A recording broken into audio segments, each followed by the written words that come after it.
Hoy el Señor va a utilizar ese conocimiento del corazón de Jesús para hablarnos de cuál es nuestra posición bajo el pacto de la gracia. La posición es muy importante, ¿ok? La identidad es muy importante, pero la posición también. La próxima semana Dios nos va a hablar de la identidad con el nacimiento de nuestro Señor Jesucristo, pero hoy vamos a hablar de la posición. Y es tan importante la posición, por ponerle un ejemplo con los gobernadores o presidentes.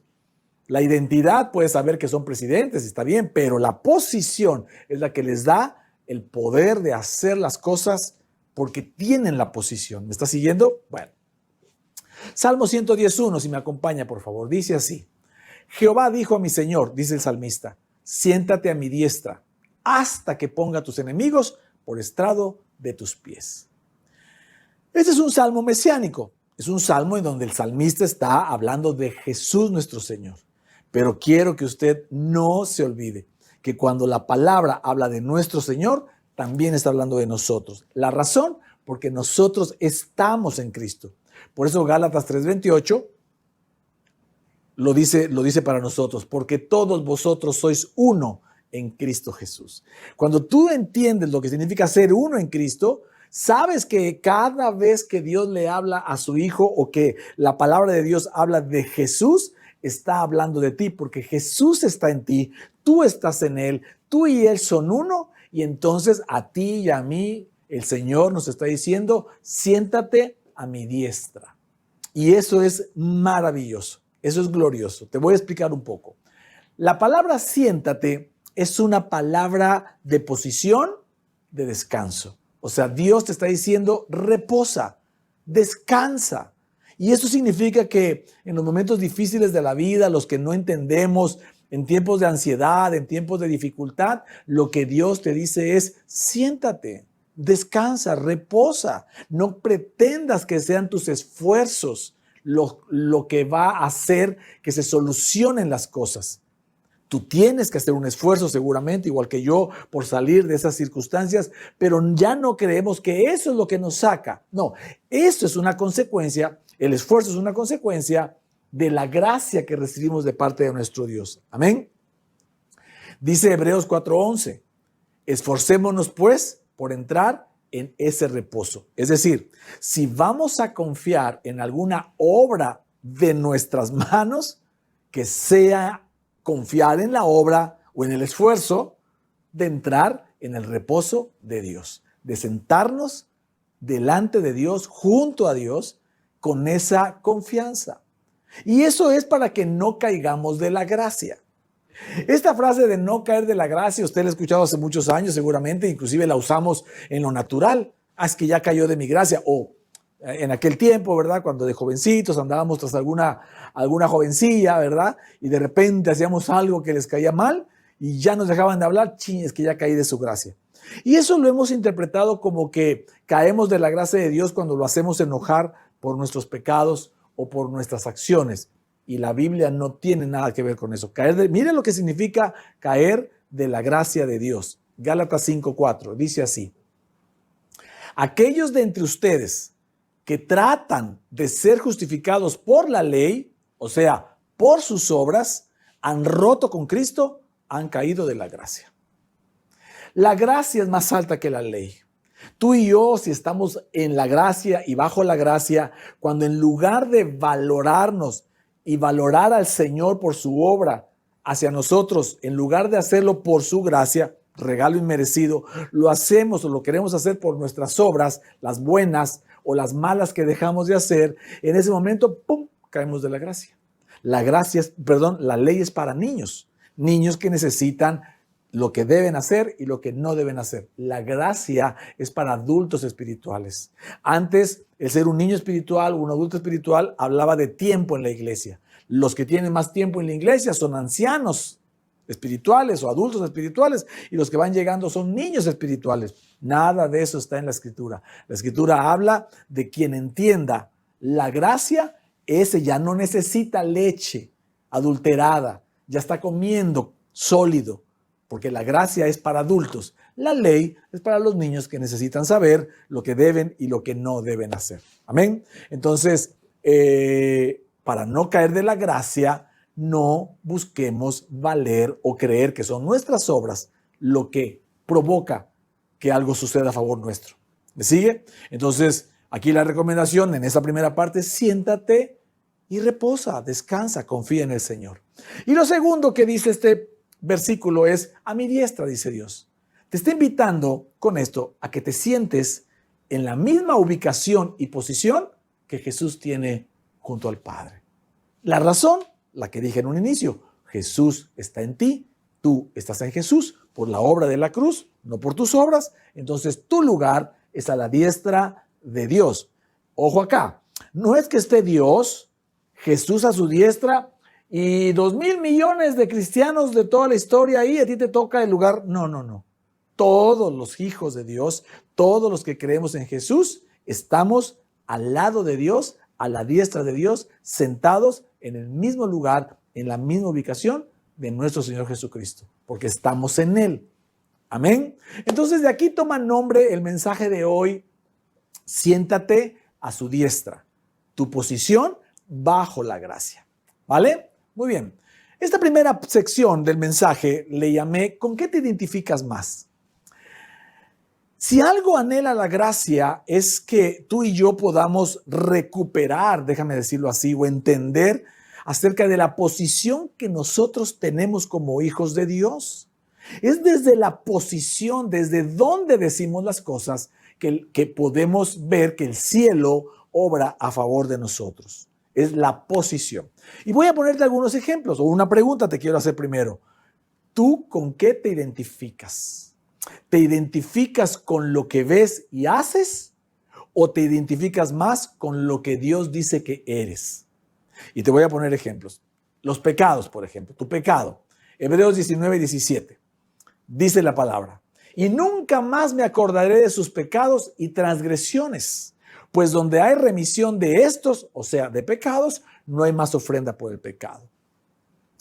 Dios, antes de la cruz, mis amados, siempre estaba muy al pendiente del pecado del pueblo y de la ofrenda para remitir los pecados, al grado que cada año el sacerdote debía recibir de parte del pueblo una ofrenda que fuera del tamaño y de la magnitud de su pecado, y el sacerdote lo que hacía era partir esa ofrenda, y la sangre de esa ofrenda, un carnero, un cordero, lo que fuese, lo llevaba al lugar santísimo, y ahí, si era aceptada la ofrenda de parte de Dios, es decir, que la cantidad y el tamaño de la ofrenda, el sacrificio del pueblo de esa ofrenda por su pecado fuera más o menos igual, el Señor perdonaba a ese pueblo y el sacerdote salía vivo de ahí y decía, Dios nos ha dado un año más de perdón. Eso era lo que Dios todo el tiempo estaba al pendiente de las ofensas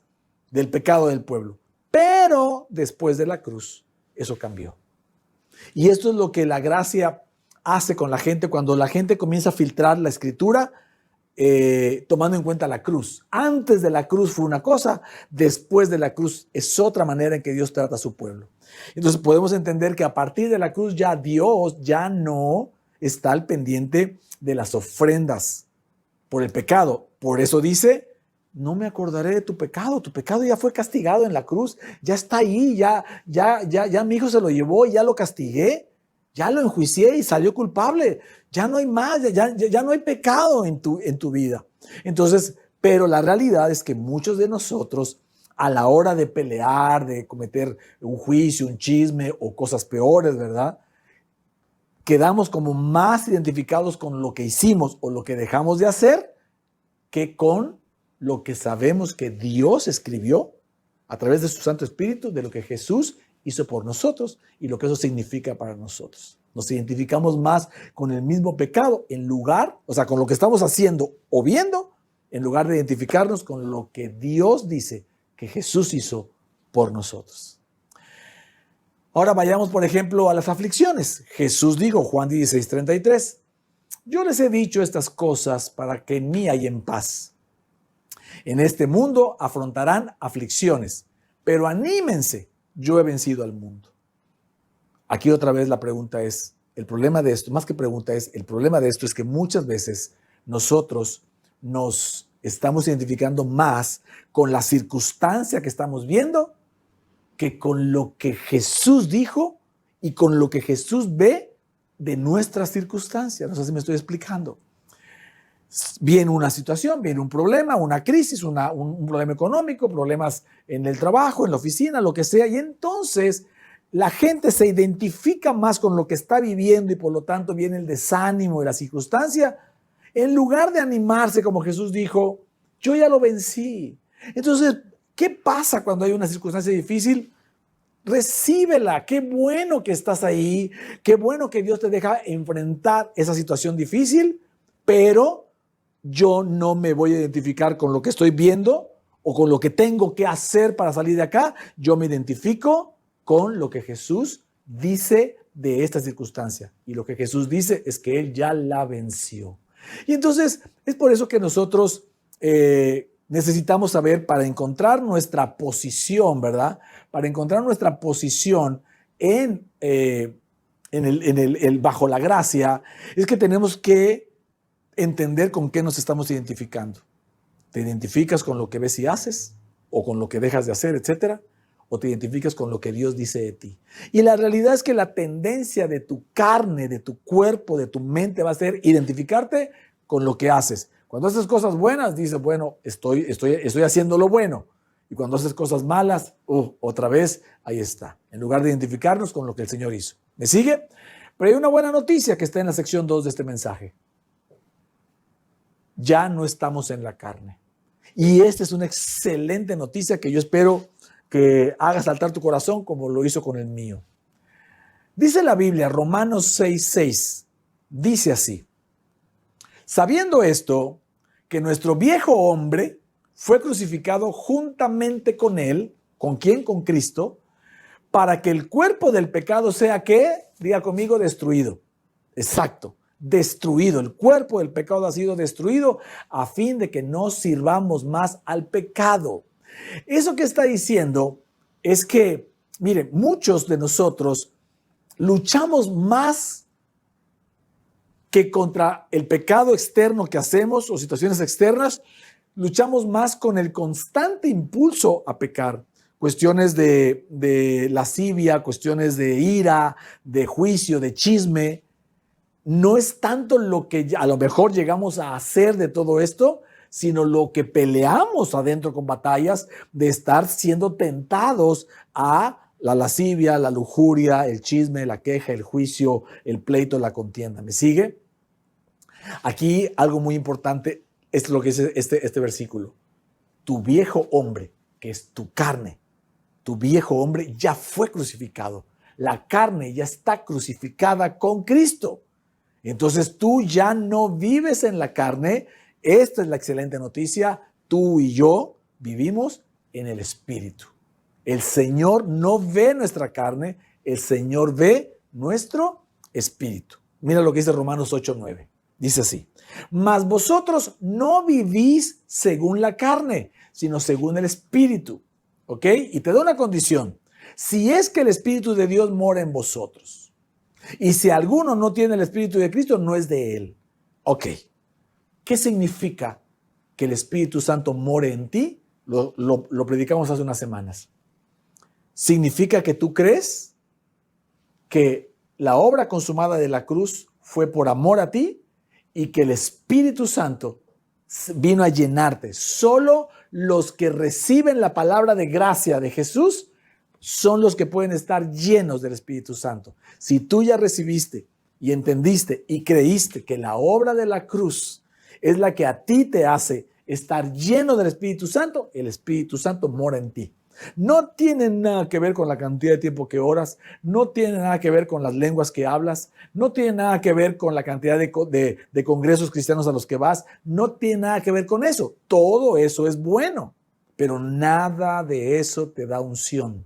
Nada de eso te da que el Espíritu Santo mora en ti. ¿Qué es lo que dice la palabra? Que como el Espíritu Santo mora en ti, cuando tú recibes con fe la palabra de la obra de la cruz, que es la gracia de nuestro Señor Jesucristo. Amén. Entonces yo creo que usted que ha estado aquí por ya más de 1 año y medio que llevamos predicando la gracia, usted está lleno del Espíritu Santo y por lo tanto, dice aquí, usted ya no vive según la carne, sino vive según el Espíritu. No es que vivirá a futuro, dice que ya lo vives. Sigue diciendo, pero si Cristo está en vosotros, y todos digan conmigo, amén, Cristo está en mí, dice, el cuerpo en verdad está muerto a causa del pecado, mas el Espíritu vive a causa de la justicia. Y eso tenemos que entender, que Dios a nosotros ya no nos ve en nuestro cuerpo, nos ve en nuestro espíritu. Ya no, aunque en lo natural caminamos obviamente con nuestro cuerpo y nuestra carne, el Señor en lo espiritual no nos ve en la carne, nos ve caminando en el espíritu, porque ya nuestra carne, nuestro cuerpo de pecado ya fue crucificado en la cruz. ¿Me sigue? Y esto es por fe, ¿vale? Romanos 5:6 dice así, y el Espíritu es el que da testimonio, porque el Espíritu es la verdad. Esto significa que todo lo que el Espíritu da testimonio de verdad en Cristo o de Cristo, también es verdad para nosotros. Todo lo que el Espíritu Santo dé testimonio o da testimonio de la verdad en Cristo Jesús, ese mismo testimonio es para ti y para mí. Por eso la Escritura dice en 1 de Juan 4:17, pues como Él es, así somos nosotros en este mundo. Amén. Como es Jesús, está hablando de Jesús. Entonces, la gran noticia aquí es que es un buen momento para dejar de creer que vives en la carne y necesitas hacer mucho esfuerzo para vivir en el Espíritu, que eso es lo que se enseñaba antes. No, es al revés. Tú vives en el Espíritu porque has creído en la obra del Señor Jesucristo, que lo que hizo fue llevar tu cuerpo de pecado en la cruz y quitar tu carne del medio. Al final, tú y yo ya no vivimos en la carne, sino vivimos en el Espíritu. El tema aquí es que es el diablo el que quiere convencerte de hacerte creer y hacernos creer que seguimos viviendo en la carne. Y entonces todo el tiempo le estamos poniendo atención a la carne, y la carne va a fallar, y la carne se va a equivocar, y la carne va a hacer un montón de cosas, y la carne termina pecando, y la carne termina haciendo, y entonces los hijos de Dios que han caminado aún bajo la gracia, el diablo todo el tiempo te está diciendo lo malo que tu carne hace. Pero hoy la buena noticia es, ¿por qué crees que el diablo hace eso? Porque es una mentira. Tú sabes que el diablo todo lo que dice, todo lo que hace es mentira. Él es el padre de las mentiras. ¿Por qué lo hace? Porque él sabe perfectamente que el día que tú sepas que ya no andas en la carne, él, con sus tentaciones, ya no puede lastimarte, ya no puede empujarte, ya no puede tentarte, porque tú ya no vives en la carne, sino en el Espíritu. Amén. ¿Qué va a pasar con esto? Es muy probable, si tú comienzas a creer esto, porque acuérdense que se trata de fe, si tú crees y comienzas a orar diciendo, yo no vivo en la carne ya, yo vivo en el Espíritu, porque Jesús llevó mi cuerpo de pecado y lo crucificó con él, crucificó mi carne. Amén. Si tú comienzas a creer eso, esa es la mejor manera en que tu naturaleza pecaminosa va a dejar de impactar tu vida. Es probable que lo hayas entendido algo de esto antes y que aún sigas viendo que eso sigue sucediendo o te va a pasar más adelante. Pero quiero que entiendas esto. El que todavía sigamos nosotros aún creyendo en la gracia y recibiendo esta palabra y creyendo que ya no andamos en la carne sino en el Espíritu y lo oremos y lo declaremos en nuestras oraciones, es probable que siga sucediendo que te sientas atraído por situaciones de lascivia o de lujuria, de chisme, de murmuración y de queja. Cuando te pase eso, solo reconoce que es tu carne que ya está crucificada. ¿Pero por qué lo sigo sintiendo si no se supone que ya vivo en el Espíritu? Puedes hacer una pregunta.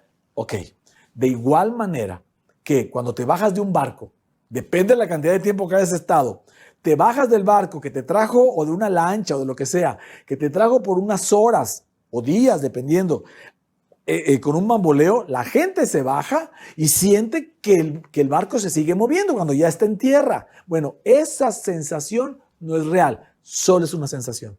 Cuando tú te sientas impulsado o tentado a ver cosas de lujuria, lascivia, ira, queja, chisme, pecado, etcétera, reconócelo para ti.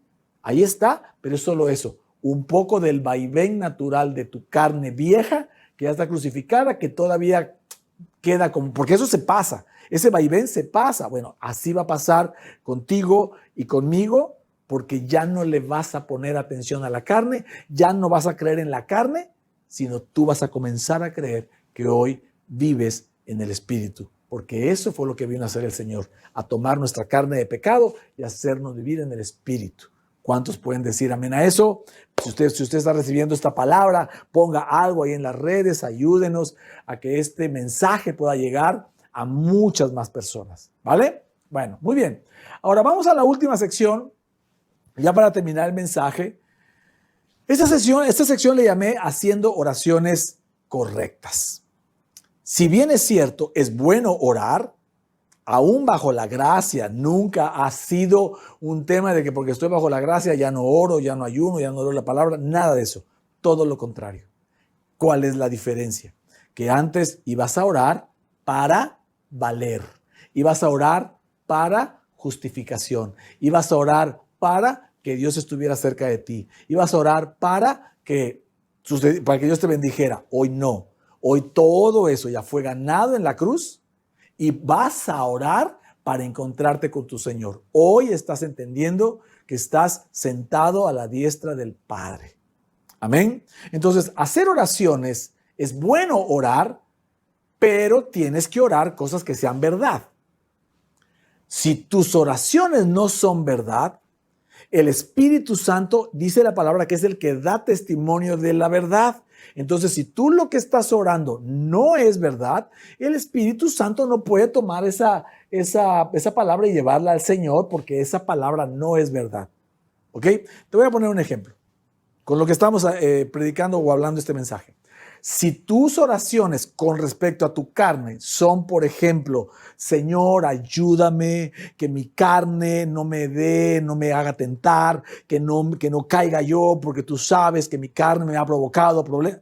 Si tú oras así de tu carne, esa oración está basada en una creencia, en la creencia de que sigues viviendo en la carne.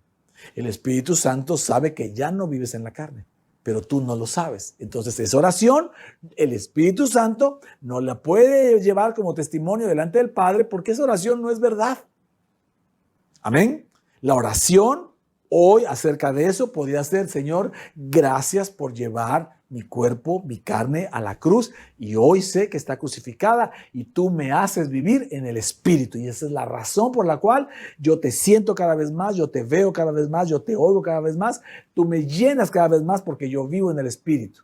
Y si acaso puedes hablar de tu carne, puedes decir como un vaivén: siento todavía alguna revolución en mi carne, pero no es otra cosa más que el vaivén de mi vieja naturaleza pasada, que dejará en algunos días de molestarme, porque yo vivo bajo el Espíritu, yo vivo en el Espíritu. Amén.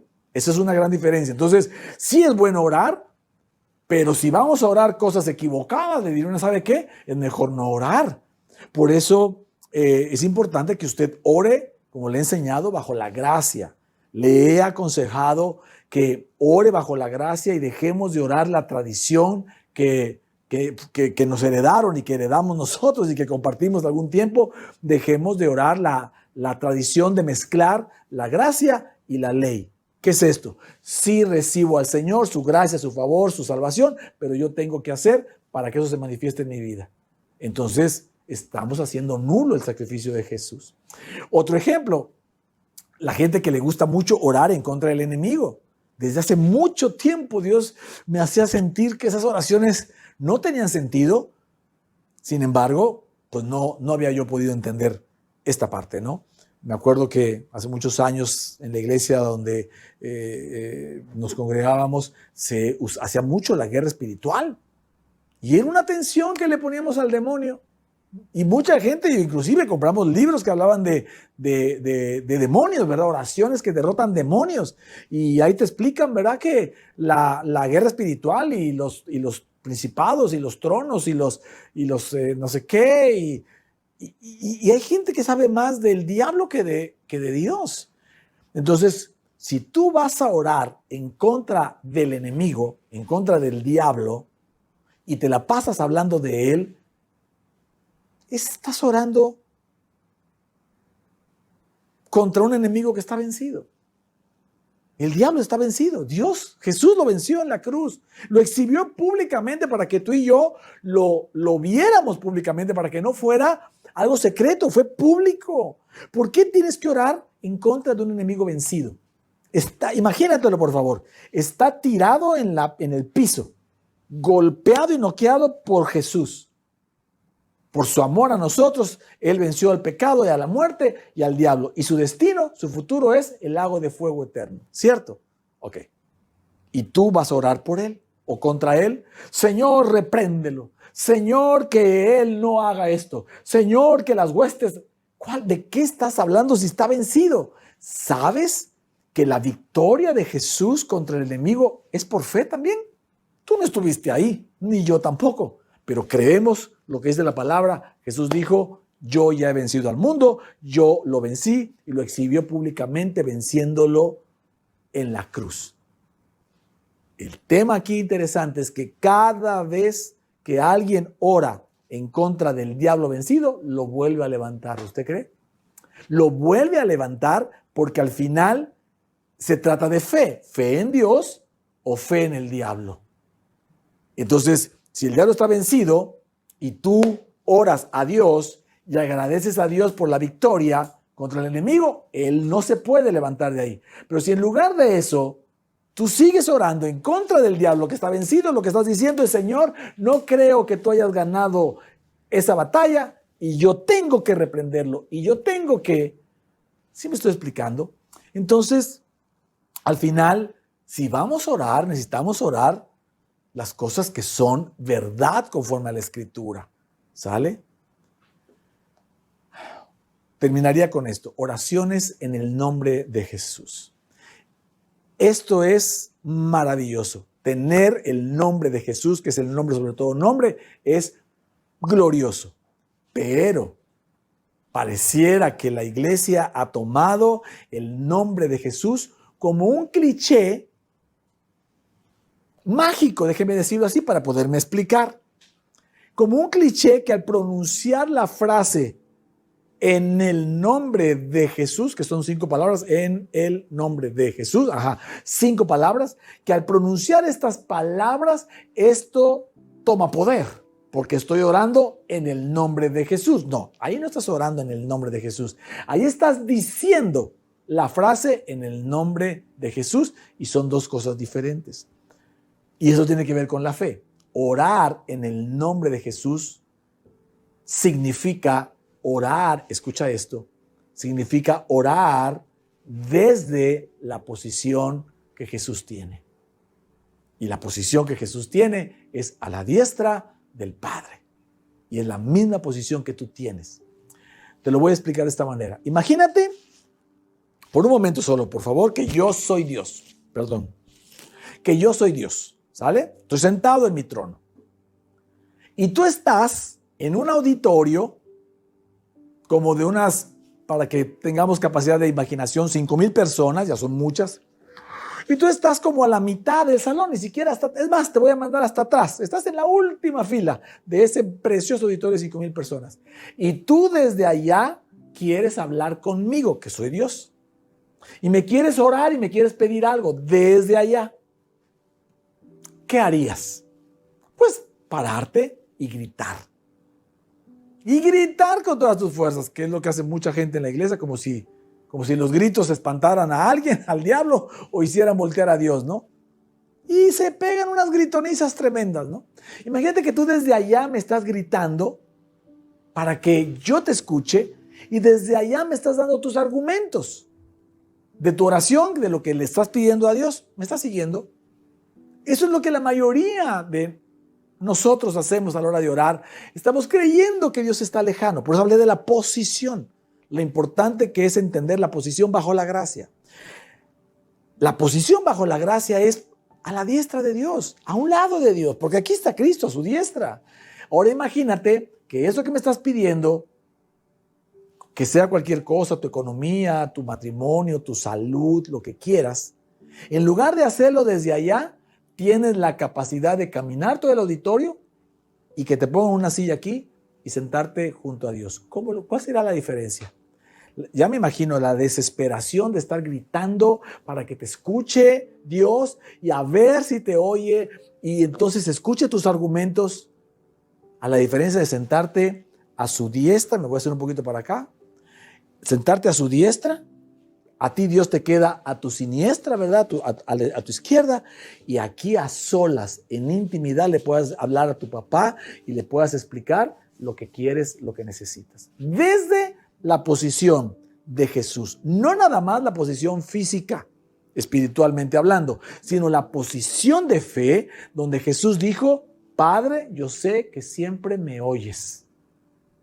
Pero lo dije para que estos creyeran que tú me enviaste, ¿te acuerdas? Cuando resucitó a Lázaro. Entonces tu posición al orar es una posición de tengo tan cerca a Dios, Dios no está lejos. Entonces Dios no está lejos ni de ti ni de tus necesidades. Está tan cerca como a tu lado. Pero eso te corresponde a ti y a mí, por fe, vivirlo. Amén. Entonces, algo que hoy quiero que tú salgas de aquí es sentándote a la diestra de Dios. Que sepas que tú, por la obra de la gracia de nuestro Señor Jesucristo en la cruz, tú estás sentado, al igual que Cristo, en la misma posición de Cristo, a la diestra del Padre. Y Él te ve y te tiene aquí cerca si tú crees que esa es tu posición. Amén. ¿Puedo ir un buen amén a esto? ¿Le gusta esta buena noticia? Saber que usted no está lejos, que Dios no está lejos, que el Señor está todo lo cerca que tú necesitas y que no necesitas gritonear ni decirle de lejos las cosas. A un lado lo tienes, lo puedes abrazar y vas a encontrar el amor de Dios, el amor del Padre a tus peticiones, creyendo que Él te escucha, como a Jesús. ¿Puede dar un buen amén a eso? Le podemos dar un aplauso al Señor para este mensaje. Y si usted ha recibido este mensaje, yo le invito por favor a que cierre sus ojos. Ahí donde está.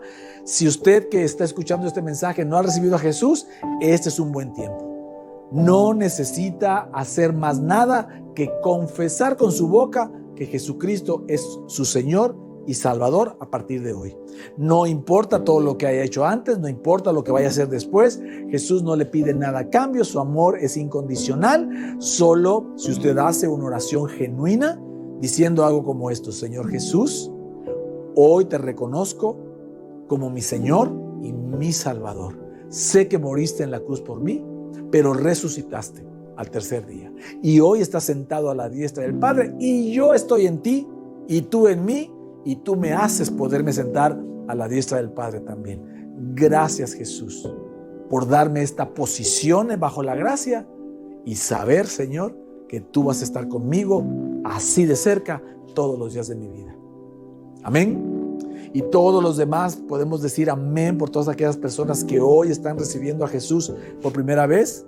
Les pedimos por favor que se comunique con nosotros si usted está recibiendo a Jesús, si tiene dudas, si tiene algo que podamos ayudarle desde nuestra iglesia online, en cualquier lugar que usted esté, nosotros podemos acompañarle en este nuevo caminar. Y todos los demás, yo les invito a que levanten su mano y reciban la posición a la diestra del Padre. Que usted hoy salga de aquí, de este mensaje, sentado a la diestra del Padre, porque usted está en Jesús y hoy usted sabe que usted ya no se identifica con lo que ve y hace, sino se identifica con lo que Dios habla de usted, con lo que Jesús hizo por usted, que usted ya no vive en la carne, usted ya vive en el Espíritu por cuanto ha escuchado la palabra de su gracia con fe y hoy usted sabe que está lleno del Espíritu Santo. y que ya no va a hacer oraciones equivocadas, orando contra el diablo y contra sus huestes y con tantas cosas de alguien que está vencido, sino que usted va a orar desde la posición de la diestra del Padre, sabiendo que el Señor lo escucha y que Él ha puesto en su corazón las cosas que Él quiere darle. Así que hoy, Señor, te damos gracias por toda esta palabra, por toda esta unción que estás trayendo, por este corazón, Señor, toda una iglesia sentada a tu diestra, Señor, junto a ti, tan pegado, tan cerca, con ese amor, Señor, que irradia el sabernos cerca de ti, Padre. Señor, a ti sea toda la gloria, Señor, y toda la honra. Yo le invito a que usted reciba esta unción de amor de parte de Dios, que usted sepa que Él está cercano a usted, que sus necesidades, sus situaciones difíciles ya están vencidas, solo es cuestión de tiempo, que todo eso que le persigue de maldad, de pecado, es solamente los restos de una carne que fue pecaminosa, pero que hoy está crucificada ante el madero en Cristo Jesús, Señor nuestro. Amén. Señor, a ti sea toda la gloria y toda la honra en el nombre de Jesús. Amén y amén. Querida iglesia, le damos gracias a Dios por este mensaje. Anhelamos de verdad en el corazón que usted lo haya recibido. Le invitamos, ¿verdad?, a que entre a nuestras páginas, que vaya a los grupos, que reciba el texto, que pueda leer. Nosotros le compartimos este mismo texto que estoy utilizando para predicar, para que usted lo vuelva a leer, lo repase, lo escudriñe y usted pueda seguir creciendo en la gracia. ¿Vale? Como usted sabe, estamos de vacaciones como iglesia, no hay grupos, ya le dimos descanso al liderazgo. Nos regresaremos en enero y los grupos van a tener una nueva dinámica para enero. Les vamos a platicar un poquito más adelante. Lo que habrá siempre, cada domingo, es nuestro servicio. La próxima semana, servicio de Navidad, y en 15 días, servicio de Año Nuevo. Este año cae en 25 y en día 1, así que la próxima semana Dios nos va a compartir a través de su palabra, ¿verdad? Y de este mesero nos va a compartir un mensaje acerca de la importancia que tiene la Navidad restauradora, ¿verdad?, de nuestro Señor Jesucristo. Familia, Dios me los bendiga. A todos los que sirvieron, gracias enormes por todo este año que he estado sirviendo.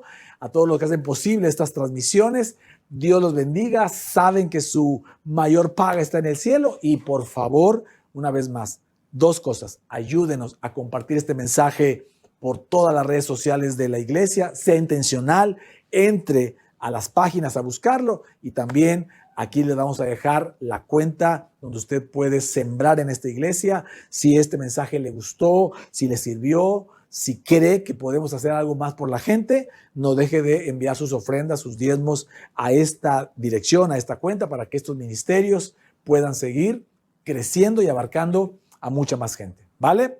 Dios me los bendiga y nos vemos en la siguiente transmisión. Hasta la próxima.